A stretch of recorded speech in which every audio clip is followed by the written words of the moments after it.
to ask you the same question that I asked you. I know you guys had a lot of big wins last year. There's an individual game.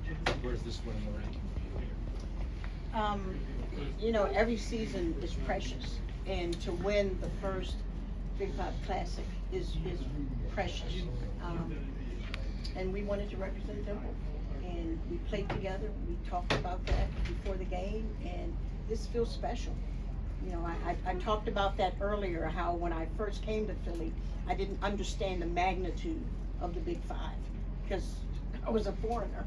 So, but just being here these 2 years, I realized that this is a big deal, and it's big for women's basketball, and especially this year when we have so much exposure. I mean, this setup was awesome, and it makes me feel good as a coach to understand that we are finally getting some due. Would you like to host it next year? Because Absolutely. Bring it on home. Our champion should host, right? What do you think it would be like in the city in that building? I think we'll just have the same fire. The same fire, because we're talking about 6 teams of women's basketball that are really, really good. Every one of these teams are really, really good. And so I think it would be nice, of course, to have it at Leah Course. And this city needs this. Coach, you guys outscored Villanova 46-28 in the second half. What was kind of your focus heading out of the locker room at halftime and heading into the second half to obviously make that big adjustment? Well, we were down 4 at half, and so we were doing okay, but I knew that we had to step up our defense to be able to turn it around, and I think our defense is what really turned it around. It also gave us the momentum, and it gave us the confidence to just keep pushing.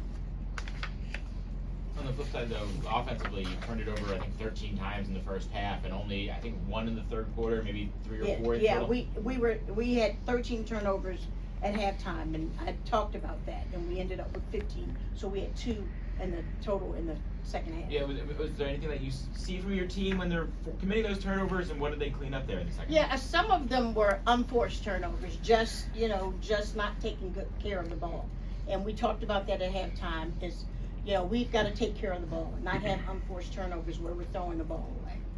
Coach, Tristan had one of the best games of the year so far. She had 15 points, was really playing well on the offensive end. How important is she to your offense? How does your offense kind of look when she's really on her game when she wants to play? Yeah, she's really come out, and in the era of the transport portal and all that, we have 7 new players, and so she's worked the first half of the season trying to make sure everybody's where they need to be, and so she hasn't looked for a shot. We encouraged her that she's a scorer, that she can also do that. She's now comfortable with getting everybody where they need to be, and we're comfortable playing off each other, and so now she can score the ball. Coach, going off that, what did you find from Kayla today? 3 baskets off the rip in the fourth quarter. She feels like she's really been finding her form these last couple of games.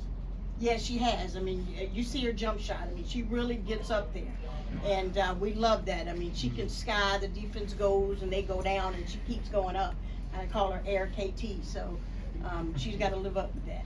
But she has got a nice jump shot. She can rise up over her defenders, and we love that. And she also has that pace of the game where she's pretty fast.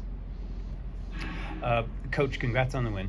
Thank you. For the age of as you mentioned, with the age of the transfer portal and 7 new players, what does it mean for you, for Tiara, to stick around through all of that, through, from the previous coach and stay on with you, and now, 26 points and MVP tonight? Yeah. And, She's a very how does that important mean part for of you? our team. Yeah. She definitely is. And, we praised her, of course, for sticking around and helped her with her game and instilling the confidence. Like, she could play in the pros. And we encouraged her to continue to work. And she works really, really hard. And I think we'll see her at the next level. Coach, with Diane and Gary, she the whole season she's kind of struggled a bit from 3-point range, and then today there was a moment where she shot a 3 air ball, kind of looked to the bench and gave a thumbs up, and then followed it up with another big 3. Can you talk about just her not losing that confidence and just sticking with it when she's not making their shots? Yeah, and she's a great 3-point shooter. She's had some downtime, and we keep telling her shoot. And, you know, the confidence, we wear these bands that say confidence controls performance, and so if they're confident, you know, that controls your performance. Don't get down on yourself. And she's had a rough spot with her shots, but she never got down on herself, and we're seeing that she's back. T-Mac is back. Diane, you've worked so hard to build the profile of Temple women's basketball on campus, to build it in a city that doesn't have a WNBA team, as we've discussed at the end of days, but you know how much Temple resonates in the city, and what do you think this does? We discussed West Virginia, a nationally ranked team, coming in a few days. What do you think this does to raise the spotlight? Well, and that is our goal, obviously, to get back to Temple basketball, where it was before. And, you know, our goal is to represent, you know, our brand excellence in Temple. We want Temple basketball to roll off people's tongues. And I think we're doing that. Our ladies are doing that on the court and off the court. And so we've been working really, really hard for this program. There's some people out there in college basketball who have pretty deep ties to the neighborhood. I think you know a few of them. Did any of them text you in the days before about this, and do you think any of them will in the next few? Well, I did get a lot of texts, for sure. There's probably like 75 of them waiting for me.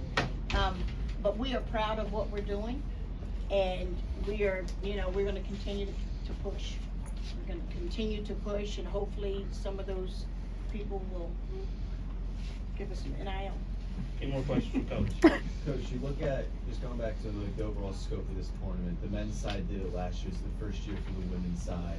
It seems like it's a pretty big success in its first year. Just how important do you think this tournament's gonna be going forward in the future to continuing to grow the women's side of the Big Five, and the women's side of basketball in general? Yeah, you know, Denise and I talked about it before the game. Like, this is awesome. It is just, the feel of it is really great, and it's great that Philadelphia is shining a light on women's basketball. And, you know, we've probably played in the shadows for a long, long time, but this kind of exposure and this tournament can shine a light back onto women's basketball. And we can catch the wave. Right now, women's basketball is hot. If we don't catch it, we're gonna be in trouble. And I think the Big Five Classic has put a tentacle in it and said, look, we gotta ride with this wave. Last question for Coach. Coach, you guys were down 9-0 to start the game, then go on an 8-0 run. I know basketball is a game of runs, but what does it say about this team in particular that you weren't faced with the environment going down 9-0 in the first 2 minutes of the game? Well, I gotta tell you, my assistants kept saying, Coach, we need a timeout. And I'm trying to find the clock with the score, like, why? What's the score? What's the score? And then I look it up, it was 9-0, but, you know, I'm a stickler for stopping momentum, so I didn't want to stop the momentum. But, you know, we didn't get down on ourselves, and we kept playing. Thanks so much, everybody. Thank you. Thank you for your time, Coach. Thank you. Can I take